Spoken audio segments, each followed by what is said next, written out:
You've actually talked about this a little, but I've noticed over the years working with drummers that there's a special relationship with cymbals. A drummer doesn't mind taking someone else's kit and sitting down in front of it, but they bring their own cymbals. Can you talk about this? Yes, that's another very good point.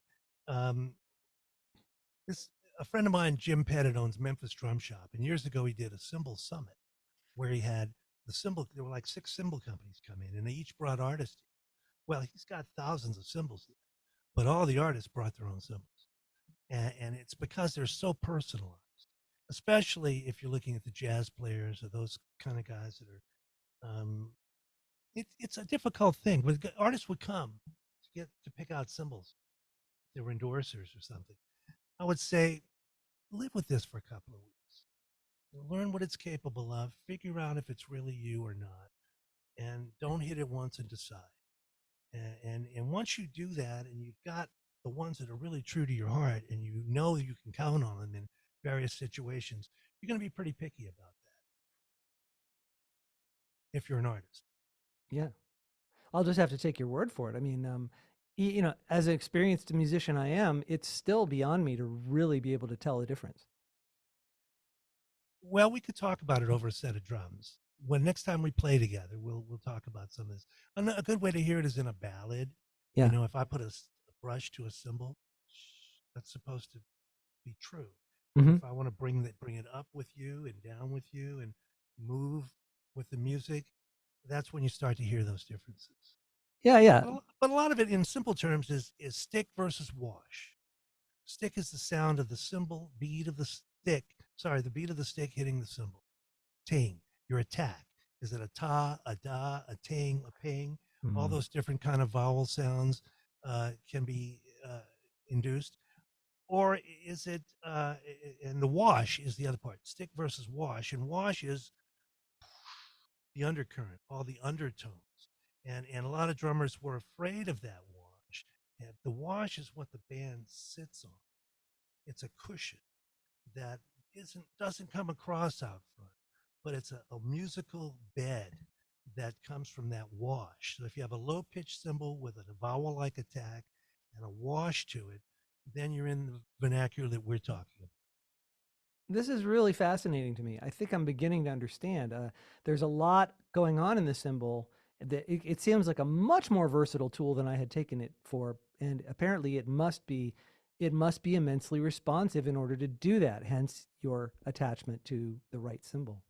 Right. And the more you get familiar with it, the more obvious it becomes. The old guys would hit a cymbal with their thumb and just listen to it, and they're listening for the highs and the lows.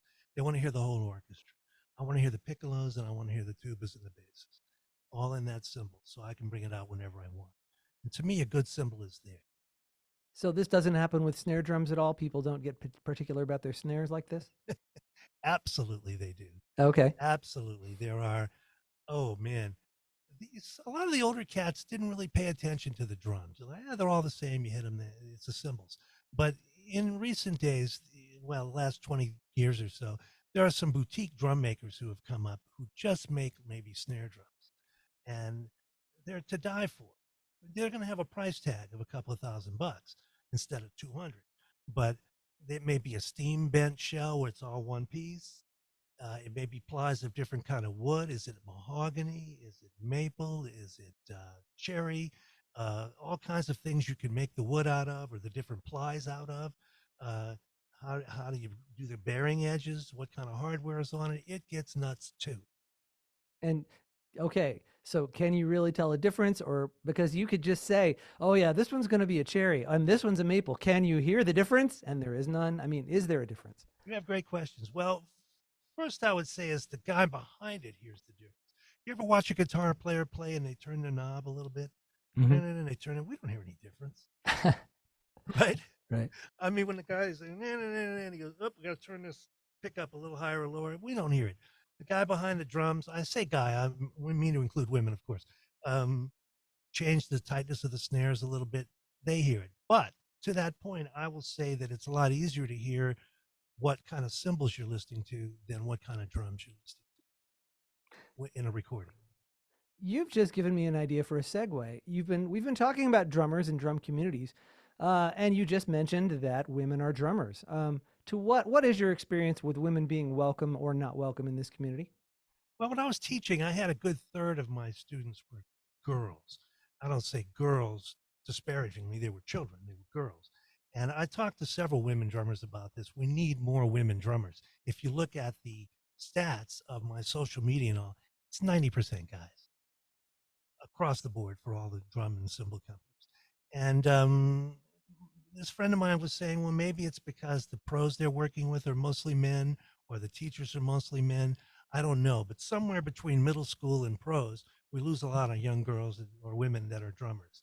But I always make a point not to just say guys because I don't want to, you know, come on Yeah. in, ladies. Come on in. We need you. There are some wonderful women drummers who are every bit world class as anybody else out there. Cindy Blackman recently married Santana, Mrs. Carlos Santana. Hmm. I don't want to get into a list because I'll leave out No, it's some okay. real deserving people. One of the Uh, most surprising women drummers I discovered about was Karen Carpenter, who, it almost sounds like a joke, right? Because she was such an iconic singer that you must assume that she must have been a terrible drummer. But no, she was freaking great. she was a great drummer. In fact, her name came up with me a few weeks ago. Somebody said, asked me, who do you think is the best singing drummer ever? And that's a lot of people, right? So Right. we have like Don Henley and Phil Collins. You have Levon Helm. You have Grady Tate. You have then you think about the ones you don't usually think of: Mel Torme, Sammy Davis Jr., and then somebody said, "How about Stevie Wonder?" Right. Right. Said, well, he's not really a drummer. I said, "Well, if I had album credits like that on drums, nobody would say I wasn't a drummer." Oh, yeah. There's an article out there somewhere on the internet called Stevie Wonder, Greatest Drummer of All Time, and they make a case for it. And once you realize that he laid down a lot of those drum tracks on those early records, it's easy to believe that he could have made a living just as a drummer. Absolutely, James Brown was a drummer Yeah. when he started. So, but what I was getting at is, you mentioned Karen. When somebody asked me this, I said, "I'm going to surprise you with the answer because nobody's even close to me." Karen Carpenter Yeah. is the greatest singing drummer. And there is footage of her out there singing and playing at the same time and just killing both. But that voice is just one of the rare voices that don't come around very often. Yeah, right. Well, do you find that voice in her drumming too? Do you hear it? That's a good question. No, I never thought of it. I thought of it that way. I mean, You have a lot of interesting questions. I appreciate thank you. It's what we try to do. But I mean, I guess what I'm getting at was I saw a documentary about her and she loved to play the drums. I mean, I think she preferred playing the drums to singing. And it was really something that was more or less denied her as a question of her image.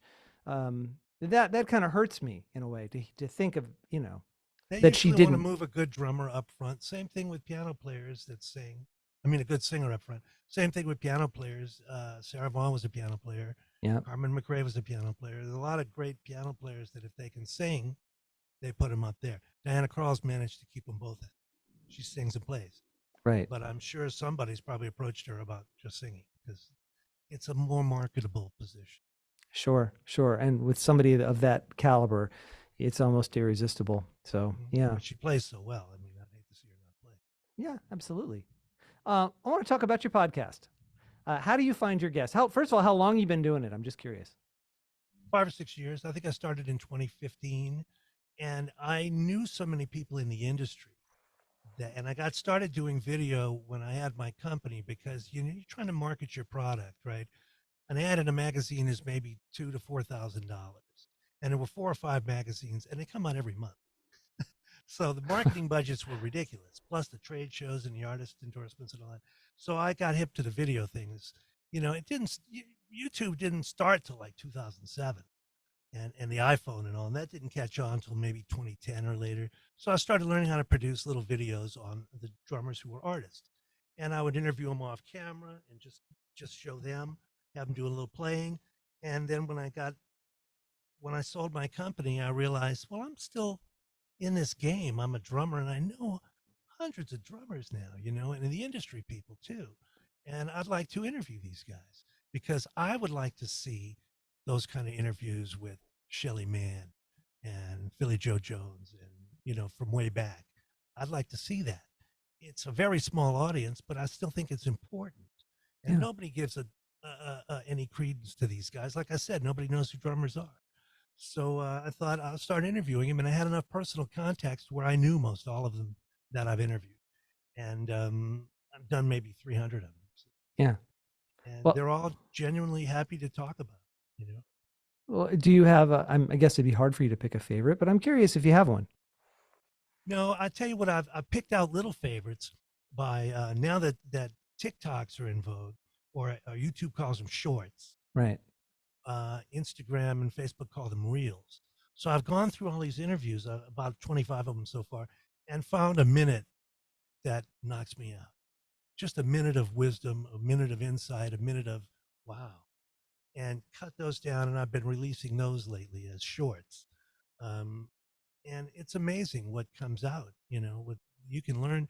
So I like it because you can get some real in-depth, soulful stuff from a minute, you know.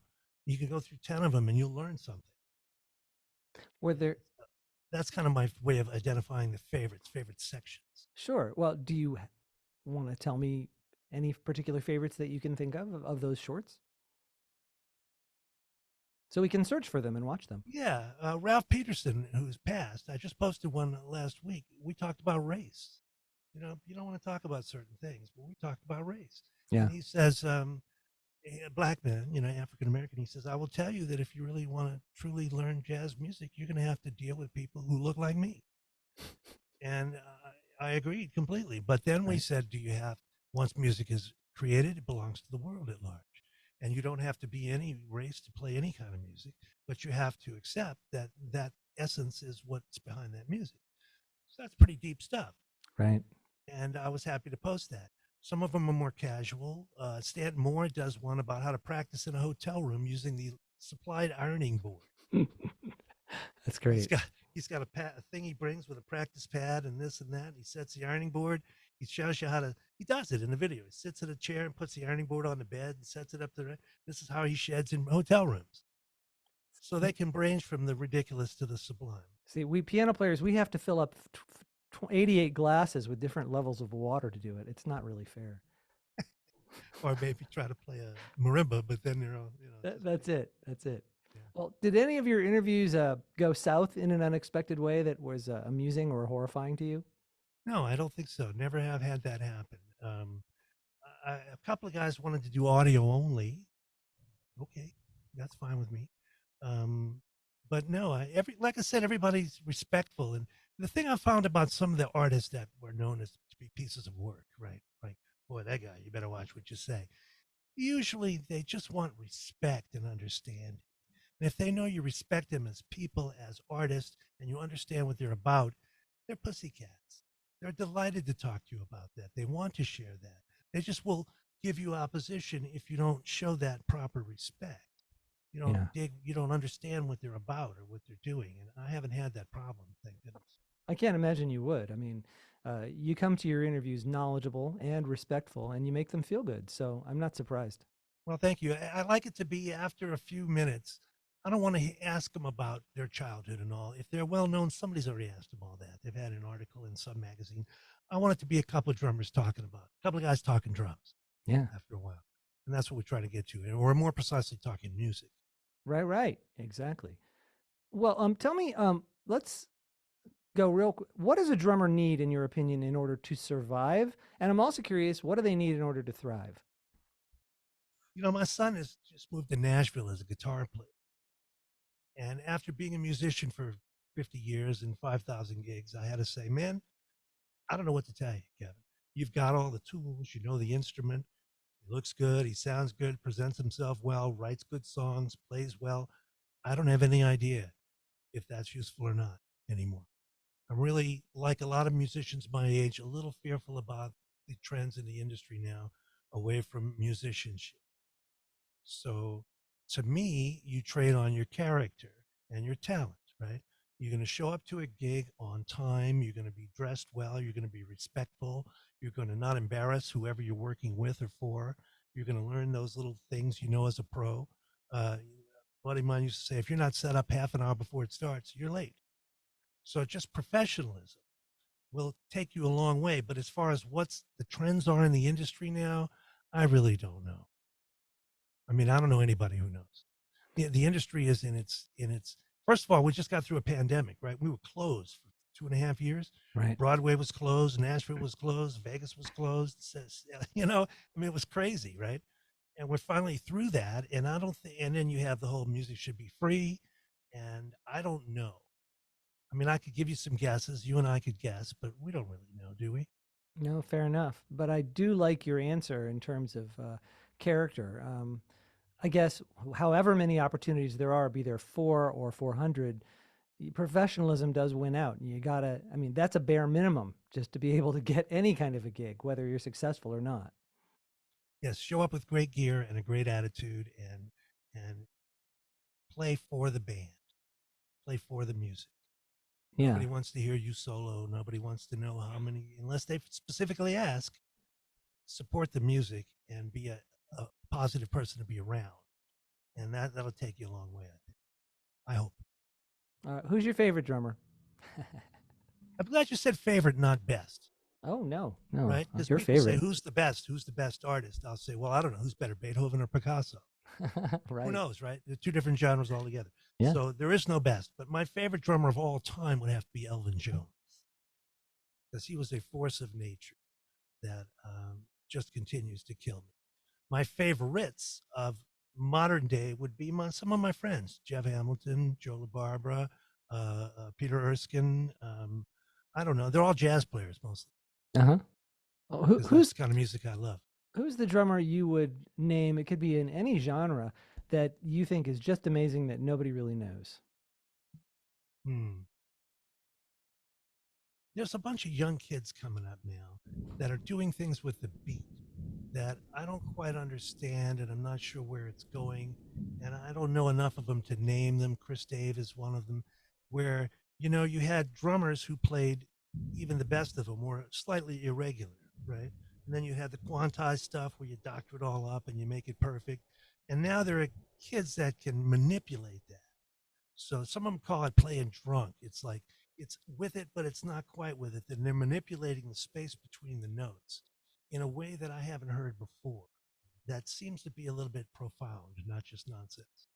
And of course, it has to have the right medium to work. You can't Hmm. do it with certain types of music, but there's something going on there that I'll be looking out for. Yeah, it occurs to me that in the old days, well, the old days being 10, 15, 20 years ago, even with hip hop, you had a steady track, and then you got these people rapping, and their their voice, despite all the disparaging comments about rap, they're very subtle and creative and interesting in the way they lay that voice down. It could be all over the place. There's the rhythmic variety in rap is highly underrated and very interesting. And I suspect some of these drummers have gone ahead and taken that away from those vocalists and made that the foundation, which is a That's right. fascinating It, idea. it feeds each other, so that you had cymbals being made that sounded like electronic cymbals, and grooves being put down that drummers would normally play. You Yeah. hear something where it's got really fast triplets on a hi hat and stuff on the bass drum a human being can't play, but then they found they could play them. And they got double bass kits and all this stuff. And these kids today have amazing chops, just amazing chops. And a lot of that came from the hip hop stuff that so many of us, including me, may be discredited from the beginning. Yeah. But I think it will survive. Rhythmically, very strong music, and certainly lyrically, it was a voice to the inner city, and Yeah. still is, that can't be ignored. For Strong all and of its there are the negatives as well. of course, well, strong and subtle, I think, and maybe music maybe not meant for us, which is why we may have missed it. That's Fair enough. that's Um, it. Yes. if And people want to learn, go ahead. I was going to say, not everybody's meant to play together. Not everybody's meant to like everything. It's okay to say it's not for me. I mean, I can listen to Indian Carnatic music, but I don't buy it. I mean, it's not what I love. I've seen Willie Nelson live. I don't have any Willie Nelson records, but he's great. Yeah. So it is what you like and what works for you in this whole sea of what's great out there. Just because it's great doesn't mean you have to dig it. Well, your show's great. How can people find it, and how can they learn more about you? Oh, thank you. I'm trying to rework these websites. They're a little long in the tooth now, but drummernation.com and michaelvosbein.com And the other thing you can look for is Facebook. That's mostly what I do almost. YouTube would be the best. I'm trying to grow my YouTube channel now. I still don't have 1,000 subscribers. So if you guys want to do me a solid, go to YouTube, Drummer Nation. It's just Drummer Nation on YouTube, and subscribe would help me out a lot. Not that there's any money there. I just want to get to this level. We just want to get more people watching what you do. Yeah. Michael Vosbein, thank you very much for being on our show today. You're more than welcome. And it's been really interesting to me because nobody asked me these questions. And I find maybe I learned some things about myself that way. Oh, that's great. Well, that's our goal. Thank you. And thank you, audience, also for joining us. We always appreciate you hanging out with us and learning more about parts of music that maybe you hadn't thought you wanted to know. If there are guests you'd like to see on this show, or if you would like to be on this show, contact me and let's have a conversation. If you're watching, please push that like button and please subscribe. Thanks, everybody. We'll see you next time.